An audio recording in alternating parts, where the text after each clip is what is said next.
Hello and welcome into another episode of Locked on Wolves. Ladies and gentlemen, we have a list of at least 5 potential candidates for the Timberwolves president of basketball operations position for a couple of different reporters in the Twin Cities. We'll go through the list, talk about how realistic or unrealistic some of these names are, and also take another look at the playoffs and a team that the Wolves have a lot of similarities with. One of the 4 teams that's still playing in the playoffs. All that's coming up on the show today. Welcome in. You are Locked on Wolves. You are Locked on Timberwolves, your daily Minnesota Timberwolves podcast. Part of the Locked on Podcast Network. Your team every day.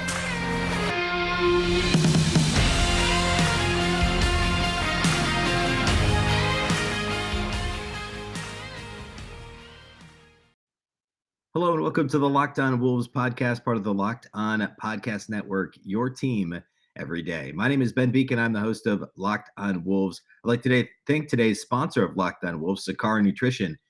Sakara is a wellness company anchored in food as medicine on a mission to nourish. Go to sakara.com/lockedon20 or enter code lockedon20 for 20% off at checkout. Happy Thursday, everybody. Today on the show, I want to spend most of our time talking about this new list of potential president of basketball operations candidates that came out here on, I guess, on Wednesday. So we'll do that here in just a second. First, though, thank you for making Locked on Wolves your first listen every single day. Of course, Locked on Wolves is free and available everywhere, including YouTube, as well as all of your favorite audio platforms, Apple, Google, Spotify, Odyssey, anywhere you listen to podcasts, you can find the show.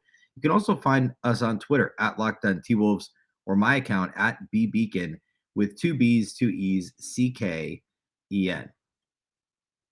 All right, so spent a good chunk of the show on Wednesday talking about the Timberwolves front office and the new reporting that's out there, which isn't really new, but kind of, I guess, reiterated reporting that the Timberwolves' new ownership group, led by, of course, billionaire Mark Lore and former Major League Baseball superstar Alex Rodriguez as the 2 most visible entities in this new ownership group, which, by the way, still are not majority owners and won't be for another roughly 18 months or so. It's the end of the 2023 calendar year when they could potentially take full control of the team. They want to make a splash. We've known that since day one. That was out there. Even Gerson Rosas was still in charge, like a year ago. This was out there, or maybe not quite a year ago, last summer, before Rosas was fired in September, that the new owners were going to want to, quote, make a splash. That was kind of the reporting that was out there that we heard consistently. And so that was the expectation, right? That at some point this was going to come up. And then Rosas got fired in the fall. It seemed even more obvious that that's what was going to happen, that they were going to want to make a splash, right? Well, then Sachin Gupta had a good season, didn't do a lot, but everybody seems to like him. Him and Chris Finch get along great. And we talked about that on Wednesday. And then the more recent reporting, as we discussed in Wednesday's show, was that, hey, they're still trying to make a move. They're trying to find a, quote, top 5 executive. Dane Moore reported that from the Dane Moore NBA podcast. And John Krasinski, Darren Wolfson in the Twin Cities confirmed it, said that that was in line with what they had heard. And now we're getting some more specifics, at least in terms of reporting and rumors from folks. So the first report was Dane Moore, who started talking about a list of 5 potential president of basketball operations. He listed 5. And then later in the evening, there was an additional report from John Krasinski and Shams Charania at The Athletic after the initial list came out that the Timberwolves were in deep talks with Denver Nuggets president Tim Connelly. So we'll actually start there, and then I'll get to the list of the 5 names because I think this is super interesting. And now there's apparently, this is my word, not anyone else's, a front runner for the position. So Shams and John Krasinski reported, this was late on Wednesday, that the Timberwolves are, quote, in serious talks with Denver Nuggets president Tim Connelly about the franchise's vacant president of basketball operations role. Again, this is at The Athletic. It says there's no agreements reached and nothing appears imminent, but they've moved beyond exploratory conversations. Of course, Connelly has led the Nuggets now for several years, has been there for a long time. And everybody, I mean, obviously Nikola Jokic, 2-time MVP. He oversaw the drafting of Michael Porter Jr., among other, more role type players. Michael Malone has done a fantastic job there as the head coach. Monty Morris is another name of like a rotation caliber, really starting caliber point guard that was a second round pick in Denver. He's done a good job drafting. He's done a solid job of adding fringe free agent pieces in Denver, which is kind of it's not a free agent destination. It obviously is maybe a little bit more desirable for free agents in the NBA than Minnesota has been traditionally. But there's a lot to really like about what Connelly would bring to the table. There was a report. I'm going to see if I can find the actual. Here it is. Darren Wolfson, actually, Doogie, reported after he had been on. He put this out on Twitter. He said that Tim Connelly, Timberwolves buzz has been out there for a while. He says nothing's imminent. One person close to Connelly says, quote, again, this is from Darren Wolfson on Twitter, quote, I don't see it unless they give him $10 million per and equity. We don't know what Connelly makes now to oversee the Nuggets front office, but $10 million is a lot for president of basketball operations and equity in the team, which is, for instance, one of the reasons why Masai Ujiri from Toronto is a pretty unlikely candidate for the Wolves job, despite them obviously being interested. He's got ownership stake in the Raptors. And that's just a lot to unwind. It's not impossible, obviously, but it's a lot to unwind. And for Connelly to move from Denver to a similar sized market, same division, a similar situation, but a couple of years behind the Nuggets in terms of the roster development. Maybe, well, yeah, we'll leave it at that for now. I think for that to be ultra attractive, it would have to be a huge payday and equity in the team and things like that. So I think it's fascinating. I think he's a really interesting candidate, especially compared to some of the other names on that list. So that's what I want to do next. I want to look at the other names on the list, talk about why I think Connelly is a really interesting target on this list. But there's some big names here that caused me to kind of sit up a little straighter when I read them. But again, maybe not surprising given the big names that or the splash that we've talked about. Laurie and Rodriguez wanting to make. So let's look at that list next, and then I want to get to the team of the four that's still playing in the playoffs that I think bears the most similarities to the Timberwolves' current roster and what that might mean for the Wolves for next year. We're going to do that here next. First, though, let's talk about our friends over at Truebill. Do you know why free trials renew without your consent? Well, it's a business scam out to get you. Don't let greedy corporations pocket your money. Download Truebill instead to take control of your subscriptions. Truebill is the new app that helps you identify and stop paying for subscriptions you don't need, want, or simply might have forgotten about. On average, people save up to $720 per year with Truebill because companies make subscriptions hard to cancel. Truebill makes it incredibly simple. Just link your accounts and Truebill will cancel your unwanted subscriptions in just one tap. And your Truebill concierge is there when you need them to cancel unwanted subscriptions so that you don't have to. Truebill has over 2 million users and has helped save them over $100 million. Like Matthew B., who says, quote, in a matter of seconds, I saved $660 for the year on my DirecTV bill, saved $120 for the year on my Sirius XM bill, and $840 a year on car insurance. Don't fall for subscription scams. Start canceling today at truebill.com/LockedOnNBA. Go right now to truebill.com/LockedOnNBA. It could save you thousands a year. Again, truebill.com/LockedOnNBA. Let's also talk about our friends over at Built Bar. I love brownies, but you know what I love even more? Brownie batter. 100% true. Sometimes I eat half the batter, and just when I'm making the brownies and eat the batter itself instead. Imagine if you could lick the brownie spatula clean and get some protein in. Well, you're in luck because Built has a new creation, and this one is better than ever. The brownie batter puff is fantastic. The puff takes protein bars to a whole new level, and they're available right now on Built.com. If you haven't tried Built Puffs, I don't know what you're waiting for. I've talked about them for a long time now. They're absolutely phenomenal. They're chocolate-covered marshmallow protein bars, and they're covered in 100% real chocolate. The brownie batter puff has 140 calories, has 17 grams of protein, and just 7 grams of sugar. Brownie batter puffs are the perfect pick-me-up for any day. They're all covered in 100% real chocolate. That means you can eat healthy and actually enjoy doing it. They're made with collagen and protein, which your body absorbs more efficiently and provides tons of health benefits. The brownie batter puffs will have you completely forgetting that you're eating a protein bar. No need to pinch yourself. This is real life. Go to Built.com to get brownie batter puffs now. That's Built.com. Again, promo code LOCKED15. You get 15% off your order. Promo code LOCKED15 for 15% off at Built.com.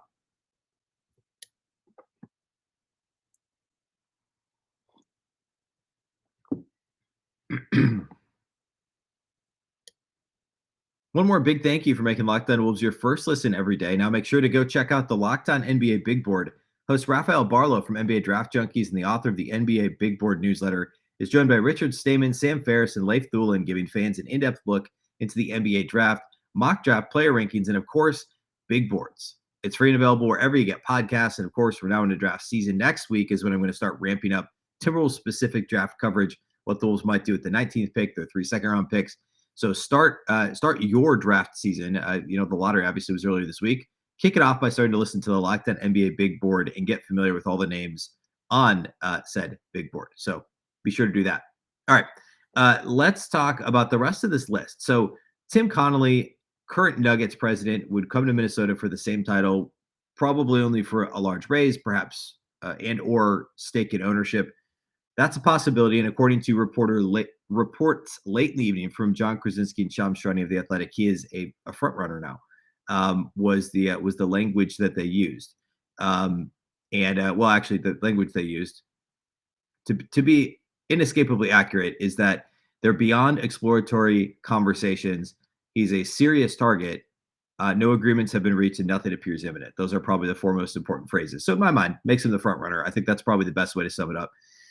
But a little earlier in the evening, there was a list of 5, really 6 names mentioned by Dane Moore of the Dane Moore NBA show that the Wolves were interested in. I'm just going to read the list, and then I'll mention the 6th name that was originally on the list. Tim Connelly, Masai Ujiri, we talked about him on the show Wednesday. Daryl Morey, of course, currently of the Sixers, Bob Myers of the Warriors, and Sam Presti of the Thunder. Originally, Pat Riley was on the list as well, according to Dane Moore. If you made a list of the top 5 or 6 executives, it's basically that, right? Greg Popovich would be on the list. I don't know. I guess that would probably be the most obvious way to change it. Pat Riley, I guess. Yeah, that's basically those. That's pretty much the list we talked about yesterday. Brad Stevens, I guess, would maybe be the other one, but he not that long ago moved into his current role in Boston. So, and by that I mean like a year ago. So that's pretty much the list of the guys. And to lure them to Minnesota, same thing we said about Conley. It's got to be a massive amount of money. It's got to be ownership stake, etc. Of that list, Conley would appear to be the most attainable, frankly. Presti would maybe be the only other one that I would think, like, you're not getting Pat Riley. It's probably why he's not on the list anymore. You hear he's got ownership stake in the Toronto Raptors and won a championship there, built a legacy there.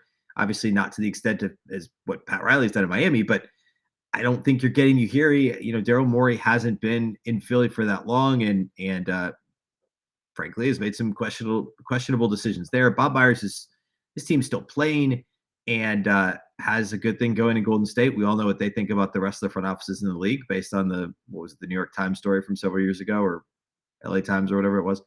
In my mind, Presti, I would say Connelly, Presti, and Ujiri in my mind are the top 3 gettable guys, probably in that order. We talked about Connelly a little bit already. And he doesn't have necessarily the track record with the franchise as the rest of the guys do, except for Morey and Philly, obviously.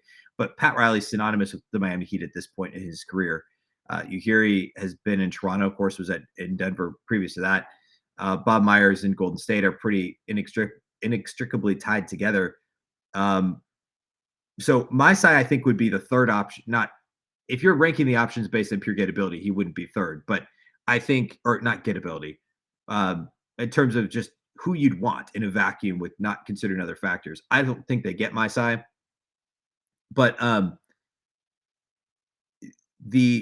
it would be amazing to get him. I just think that it's the same situation as Connelly, except for a team that's already actually won a championship and has a fantastic former coach of the year leading their staff. As I said, I think Connelly is gettable-ish, and then Sam Presti is the other one that's interesting. Because they haven't been to the finals in 10 years. They haven't been a consistent. I guess they've only missed the playoffs twice in the past decade, which speaks to the job he's done. But they've got a young coach. Shai Gilgeous-Alexander is really the only surefire NBA. Surefire is maybe strong, but very likely future NBA All-Star in that roster. They've got a ton of draft capital So to lure Presti away from OKC with the amount of draft capital they have could be really difficult. But they're also in this weird spot where do you trade SGA for assets or do you continue to build around him? Is his timeline going to match up with all these guys you're about to draft with the Josh Giddeys? Well, I guess it could match with Josh Giddey, but players you're about to draft who aren't going to be fantastic right away necessarily. What's the draft and develop philosophy look like there? Obviously not a major free agent market either. I would think Minnesota would attract more free agents, all things equal, than Oklahoma City. Presti could be gettable. It's just that he's got so much leash in Oklahoma City, and he presumably would to move to Minnesota and take on this job. It would have to be a Godfather-like offer. But there are advantages to Minnesota over Oklahoma City. I mean, first of all, I think almost any team in a vacuum would rather have Karl-Anthony Towns and Anthony Edwards than Shai Gilgeous-Alexander. I mean, SGA is fantastic, but like if you're ranking assets, those two have to be higher on your list than an SGA. Sitting here right now, and you lose some draft capital, your market gets maybe a little bit more attractive, your ownership group gets more aggressive think back to what happened in Oklahoma City, right? Going all the way back to the James Harden trade 7-8 years ago, and some of the moves they had to make. Eventually moving off of some of those guys to break up that core. Serge Ibaka eventually. Earlier in that process, trading off, Kendrick Perkins and some of those things that they did, breaking down that Westbrook Durant core, and then now trying to build it back up, making the run with Chris Paul. But like it all has kind of been initiated by an ownership group that at the time was trying to make sure to stay out of luxury tax, et cetera. A much smaller market than Minnesota. Very likely that Mark Lore is going to be a little bit more aggressive and willing to do once they take full control here in the next couple of years. And that sort of thing is going to be attractive to an executive like Sam Presti, who's going to want that flexibility and want an owner to really go to bat for them. And very quickly, that could become an attractive part of the job in Minnesota. So I don't think Presti's out of the question. Obviously, Connelly, again, is the front runner, and then I would put Presti next, probably a jump, and then Ujiri, Myers, and Moore. Well, I don't know what order that would be in. Ujiri, Myers, Morey, Riley would be following that, a little bit further down. Really interesting to see what happens with this, right? I mean, again, as I talked about on Wednesday, the timing is timing's not the right word. I think all the different factors when you consider in Sachin Gupta and the fact that he's now been in charge for like 9 months and they want him there still, and that's still in their reporting from The Athletic, is they want Gupta to stay on in some capacity, and he's still a candidate for the job. So it also, the Chris Finch factor, right? Chris Finch should have been a more serious candidate for Coach of the Year, but received votes, took his team to the playoffs, improved the team by, 13 games from last season. No, more than that. Improved the team by a lot of games from last season. There's so many things that are kind of in place already in Minnesota. Can you lure somebody from a different organization that's already got such a proven track record to be here in Minnesota? I think it's just a fascinating conversation. 23 games improvement, not 13. I don't know what I was thinking. I went from 23 to 46 wins. Okay, let's close the show by talking a little bit about the playoff team that's still playing that I think is most like the Timberwolves' current roster, and why that means, hey, the Wolves could take roughly the same roster with some tweaks around the edges, as we've talked about, using the resources they have available to improve for next year and get beyond the first round of the playoffs. So we're going to talk about that here next. First, let's talk about our title sponsors from today's program, and that, of course, is our friends at Sakara Nutrition. Feeling your best starts with what you eat. Sakara helps you live a healthy, balanced lifestyle and truly enjoy it with delicious, plant-rich, transformational nutrition that builds a foundation for living in your best body. Sakara is a wellness company that's anchored in food as medicine on a mission to nourish your body through the power of plants. Sakara gives you the tools you need to transform your life with their organic, ready-to-eat meal delivery program and functional wellness essentials. Their nutritionally designed, chef-crafted breakfasts, lunches, and dinners are made with powerful plant-rich ingredients, helping boost your energy, support your digestion, curb your sugar cravings, and get your skin glowing. Plus, it's all delivered right to your door, ready to eat. Sakara's functional, plant-rich wellness essentials help you create a body you love living in. From their best-selling Metabolism Super Powder to The Foundation, their daily supplement packs, Sakara's products are designed to support your wellness goals anytime, anywhere. And right now, Sakara is offering our listeners 20% off their first order when they go to sakara.com/LockedOn20 or enter code LockedOn20 at checkout. That's Sakara, sakara.com/lockdown20 to get 20% off your first order. Again, sakara.com/lockdown20.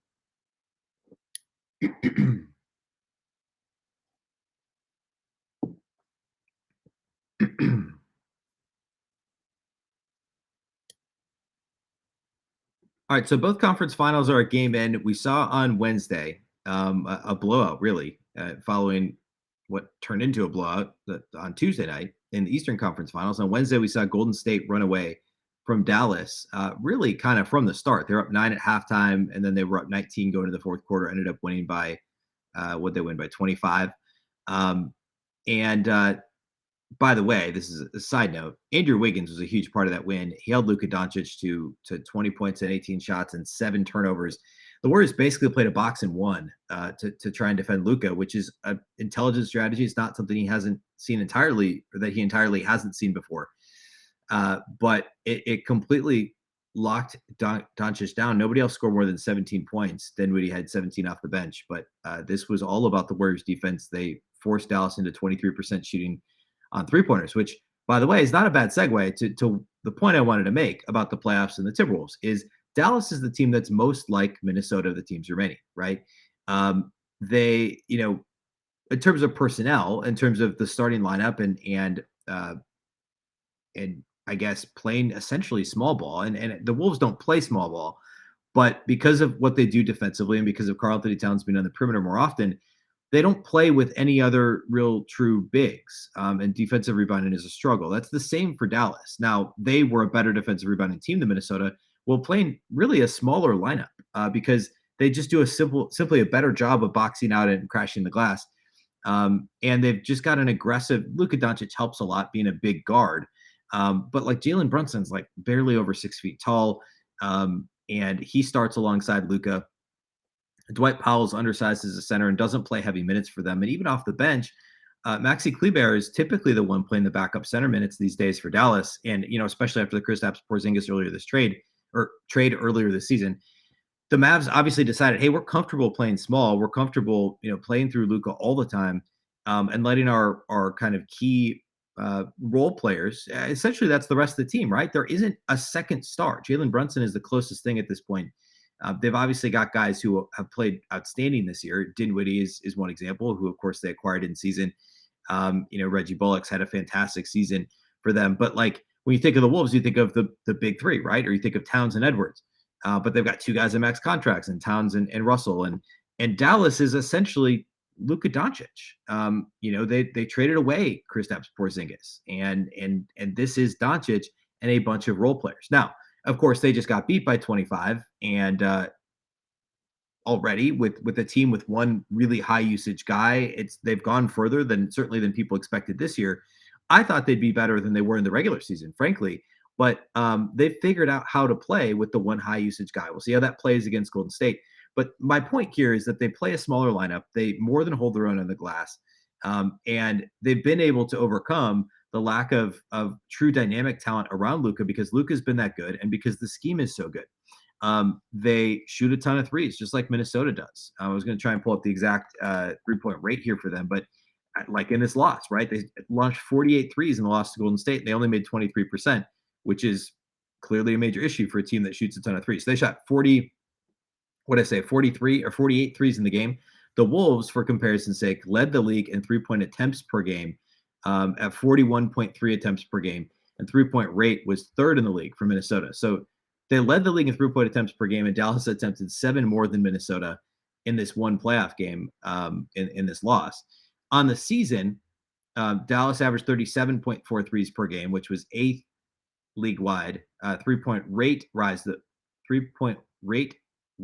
they were 5th. The Wolves were 3rd. The Mavs were 5th in terms of team 3-point rate in the regular season. So that is a pretty similar profile to Minnesota. They were 8th in defensive rebound in the regular season. The Wolves, of course, were bottom 5. But this was generally a similar philosophy on offense, right? Lots of threes, quick ball movement. They've got a really intelligent group of players. They understand the ball movement thing.